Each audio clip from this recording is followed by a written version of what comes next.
And with that, here's the next 12 movies in my journey to watch 366 movies in 2020. Let's go.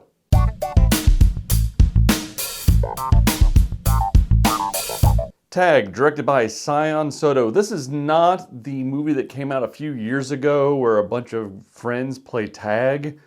Was Jake Johnson in that movie? Ed Helms? I think Bradley Cooper was in that movie. A few moments later. Ed Helms, it was not Bradley Cooper, it was Jeremy Renner. All right, anyway, it's not that movie, it's a different movie. That's my point. This tag is about a girl whose life starts spiraling out of control after a series of bad events seem to be following her. The trailer made this seem kind of like some subversive horror movie, but it's not that. This is more of a slow burn character piece without any of the character development that might make a character piece interesting. Once 2 or 3 sequences of deaths go through, you start to realize and figure out mentally what's happening, and then it's just a waiting game for the movie to end. The special effects are pretty bad.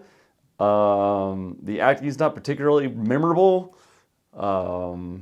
It's just not a movie that I enjoyed all that much.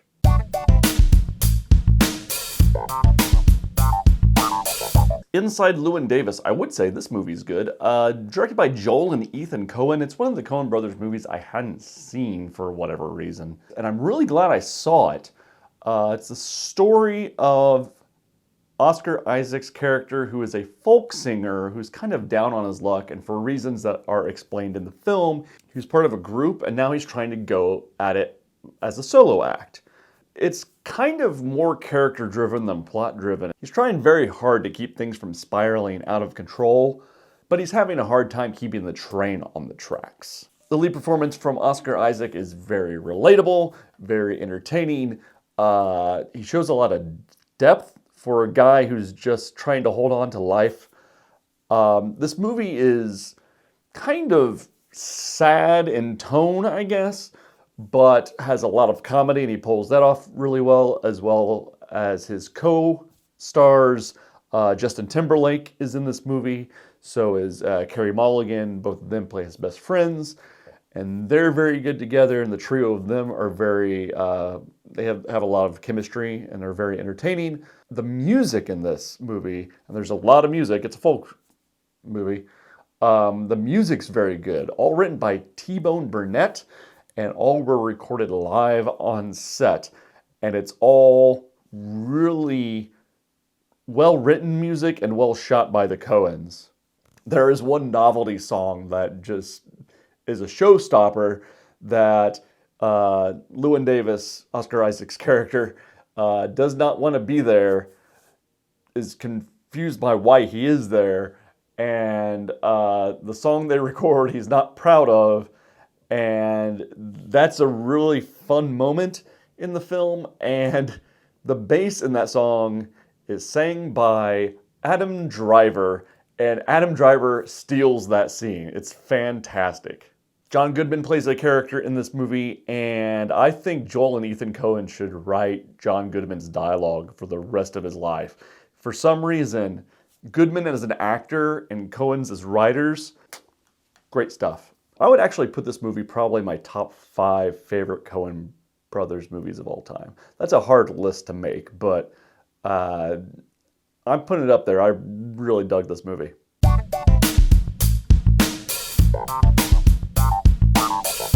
Us is directed by Jordan Peele. It is his follow-up to Get Out, which won him an Oscar. Us is the story of a family that moves into their summer home and are stalked by shadowy figures that resemble themselves.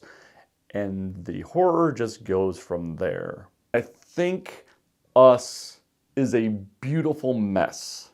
I think Peele got so caught up in the symbolism of what he was trying to say that he forgot to actually say it. Because there's just so much symbolism happening in this film, it needed a little bit more massaging from Peele to kind of get his message across. The lead performance from Lupita Nyong'o is amazing. She's the standout greatest point of this film. She plays two characters, both of which are completely different from each other. One who is very relatable and sympathetic, and the other one who is terrifying. And in that regard, the dual role part of this movie, all of the actors do a great job of playing both characters. But where this movie fails is in the details. I wish Peele and his producers took a little bit more time to kind of flesh out what they wanted to do, because it seems like there's so much to kind of wade through that it's hard to get to his point. And that's what I thought Get Out did very well. There was a lot going on, but at a certain point in time in that movie, everything came to a point and it clicked for the audience. This movie never has that moment where it's like, all right, I have an idea of what you're getting at. It was interesting. I think it'll get better on repeated viewings, but I think that it has flaws that I just can't get over.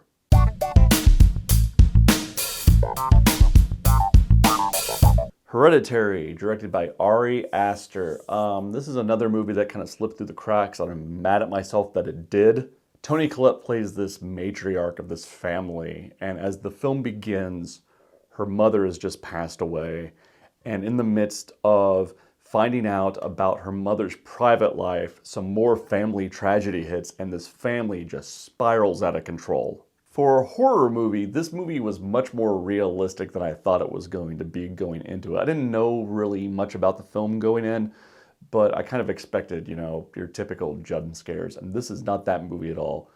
This movie has a creeping tension to it that just holds on to you. Everything just feels super intense. And a lot of that is Collette's lead performance. As the family starts to kind of devolve into the chaos, she gets the worst of it.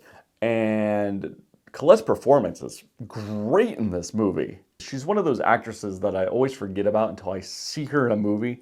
Like, she's really good. But this is a very realistic family drama, family horror, which is not a genre that you see a lot, where it's very realistic, real-world scares based on things that could possibly happen to any family. It's a compelling story that I didn't expect from a horror movie. I want to stop just short of saying that Ari Aster is influenced by Wes Anderson, but you see this in his shooting style where he uses single camera, long takes for a lot of these scenes. And that adds to the tension because you never know what's going to come around the corner or be in the next room. And Aster and his DP do a great job of framing things inside a frame. There's a lot of shots that include door frames where the characters are on the other side, windows. The frame, for being widescreen, is always cut down in some way, shape, or form. So this film has a very claustrophobic feel to it. Aster does a great job of using sound to his advantage. It somewhat puts the audience in the mind of these characters. He uses the surround sound channels really well in putting just single sounds in places so you're always on edge. I'm going to put him up there with Ty West as some of my favorite horror filmmakers going today. Instant favorite horror filmmaker. I really can't wait to see what he gives us next. God, I just want to watch it again. Talking about it.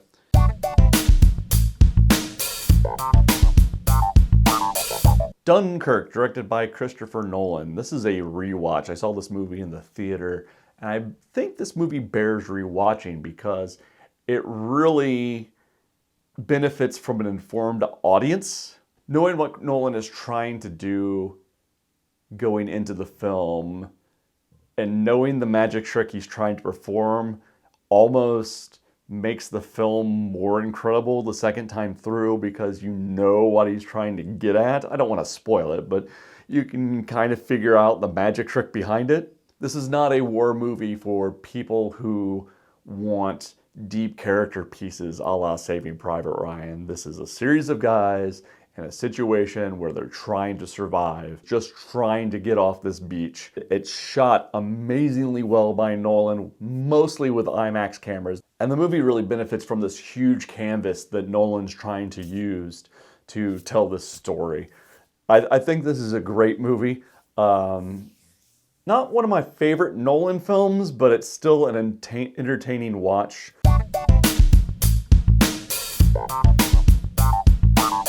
Fault stars Mary Elizabeth Winstead and Leland Orser. Orser plays a down-on-his-luck cult specialist who, in a moment of desperation, decides to take on a job saving a girl from a cult while being funded by her parents. So they abduct this girl, played by Winstead, and pull her into a motel. It feels like, the first part of this really feels like a Coen Brothers film, but then it just kind of gets dull. And it gets dull mostly because it feels like a lesser Coen Brothers movie. Winstead is good, Orser is good. The script they're working with is not great, and based on the synopsis I just gave you, you can probably figure out what happens if you've seen enough movies. It doesn't blaze a new trail, it doesn't do anything special, it's not necessarily compelling. There is one scene towards the end that kind of got me hooked in, but by then I kind of knew where it was going and there were no surprises. Nah.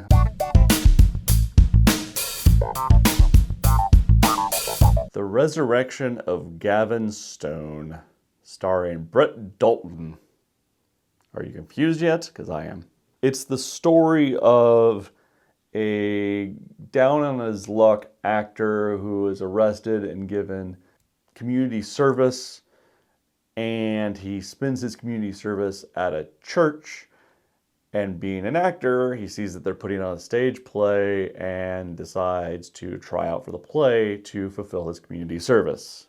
I'm really trying to not make this movie a stand-in for every Christian drama that's released in theaters. But this movie falls into a lot of the pitfalls that I feel like these movies fall into.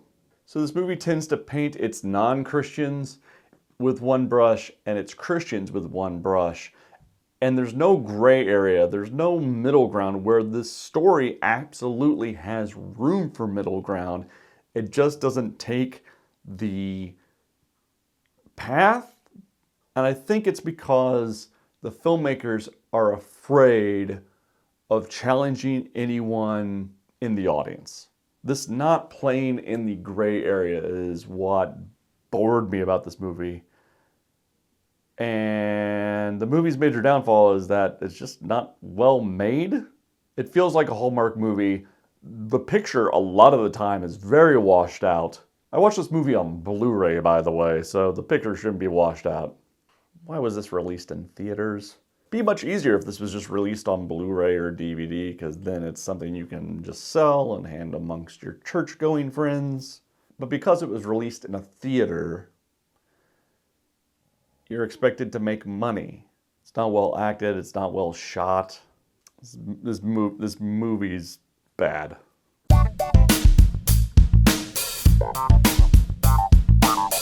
Polytechnique, directed by Denis Villeneuve.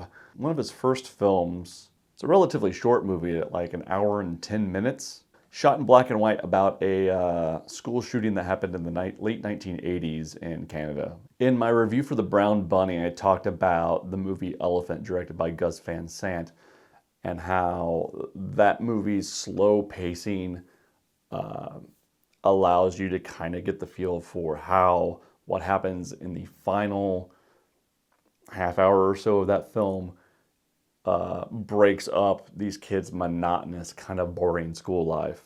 Polytechnique starts right at the beginning of the school shooting, and because of that, the characters aren't developed, I feel, fully, and the movie kind of feels dirty and opportunistic.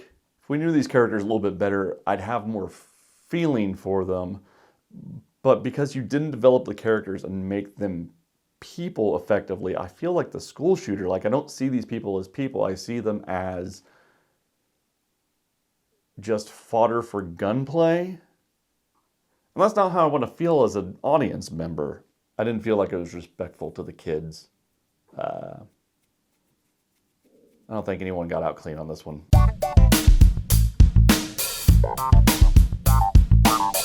Oh hey, hey, look, it's what Ari Aster did next. Midsommar. This movie is completely different from Hereditary in every way, shape, and form. Well, that's not true. It kind of spirals out of control towards the end, but that's the only thing it has in common with Hereditary.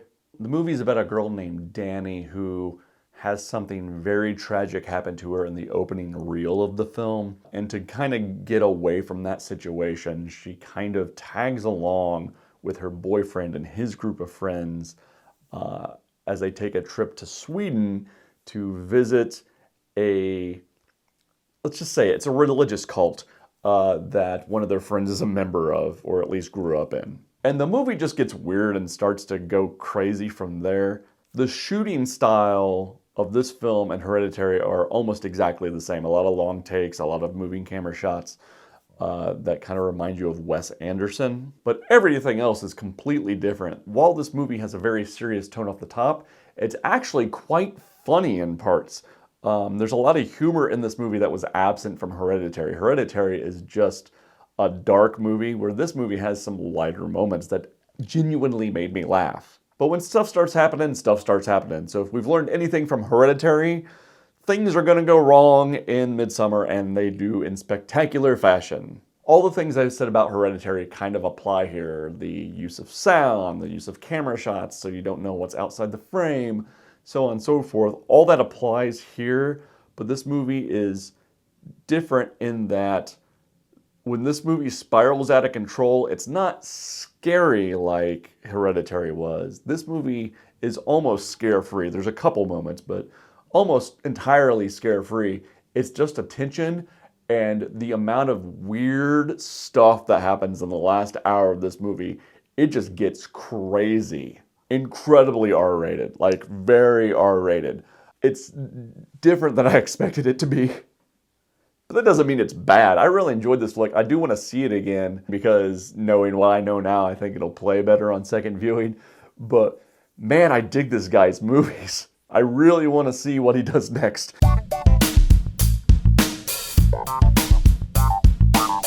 The report stars Adam Driver as an investigator for the Senate Intelligence Committee and Annette Bening as Dianne Feinstein, the senator in charge of that committee, as they work to uncover the depth of the CIA torture program post 9/11.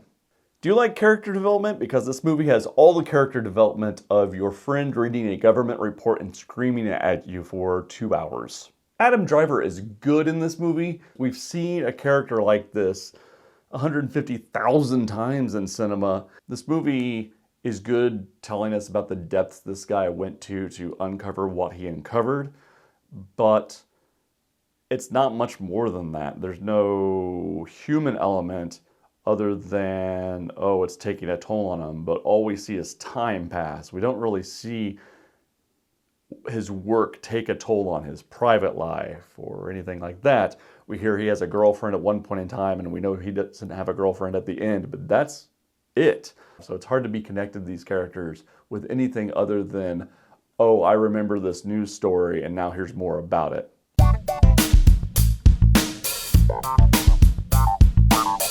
The Monster Squad stars no one you've ever heard of. A 1987 movie about a group of kids who like movie monsters, and when those movie monsters come to life and invade their town, they're tasked with getting rid of them. Here's a fun fact. All the movie posters I could find about the Monster Squad directly reference Ghostbusters.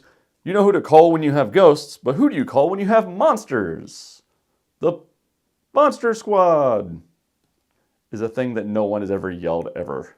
I have a friend who's a fan of this movie, and he said, it's cheesy, and he wasn't wrong. It's a classic, but it's cheesy.